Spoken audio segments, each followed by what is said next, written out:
경제 순환 모형에서 가장 핵심은 기업입니다. 최근 우리나라는 기업들이 무너지고 있습니다. 기업들이 무너지는 원인은 높은 임대료, 인건비와 팬데믹 이후 변화된 소비 문화입니다. 특히 전자상거래 플랫폼은 소비에도 큰 변화를 가져다 주었죠.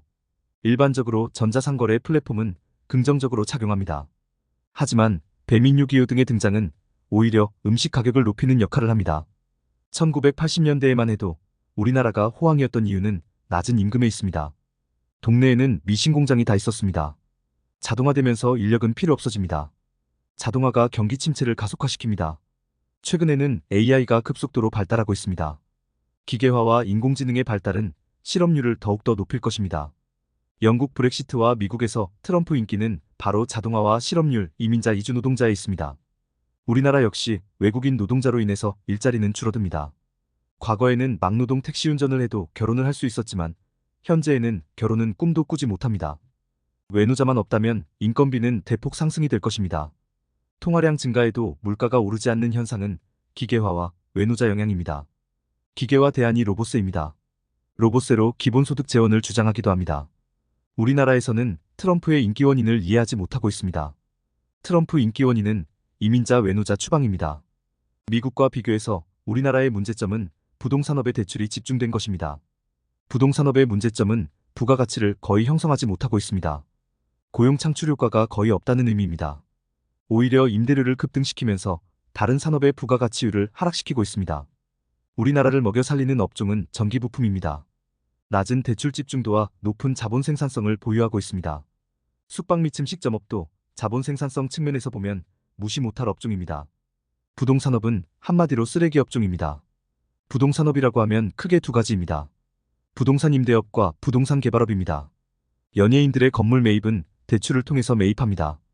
우리나라 건물 가격 상승은 대출이 그만큼 많다는 의미입니다. 부동산 개발업을 위해서 계속해서 신도시를 개발합니다.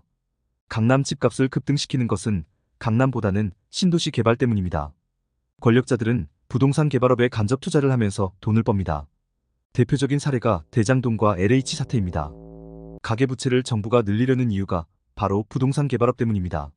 주담대가 늘어나면 이 돈은 부동산 개발업자에게 이동이 됩니다. 우리나라에서 돈을 가장 많이 버는 주체는 부동산 개발업자입니다. 2022년 10월 부동산 개발업자를 위해서 50조를 투입합니다. 이때부터 본격적으로 나라는 망하기 시작합니다. 이후에도 부동산 개발업자를 위한 세금은 본격적으로 투입됩니다. 언론도 토건족과 연관이 되어 있습니다. 우리나라가 얼마나 썩어 있는지를 알 수 있는 부분이죠. 여기에 또 다른 문제는 우리나라 대기업들입니다. 2022년 주식시장 침체와 물적 분할 이후 5년 이내 상장을 금지하면서 대기업들은 주식시장이 아닌 대출로 자금을 조달합니다. 2022년 이후 고금리에도 우리나라 대기업들의 대출 잔액은 대폭 증가합니다. 다른 나라들은 고금리로 감소하지만 우리나라 대기업 대출은 오히려 더 크게 증가합니다. 우리나라 경기 침체의 원인 중에 하나는 밸류업입니다. 밸류업을 한다는 것은 주식시장에서 자금을 조달하지 말라는 것입니다. 대기업들은 주식시장에서 자금을 조달하지 못하면서 은행으로부터 대출을 받습니다.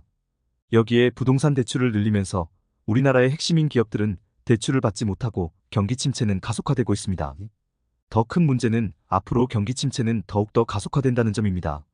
1997년 외환위기와 2008년 서브프라임 위기에서는 부동산 가격이 크게 폭락했습니다. 이것은 임대료를 낮추게 됩니다. 현재는 경기 침체에도 불구하고 임대료는 고공행진 중입니다.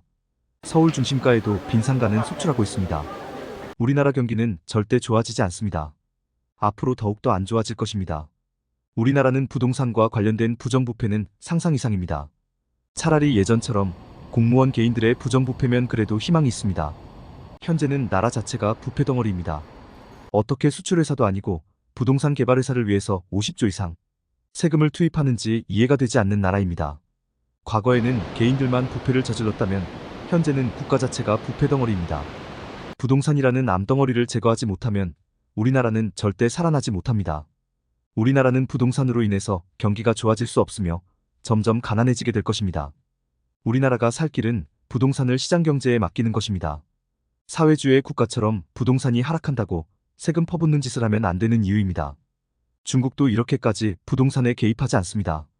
우리나라는 부동산에 있어서는 중국보다 더한 사회주의 국가입니다.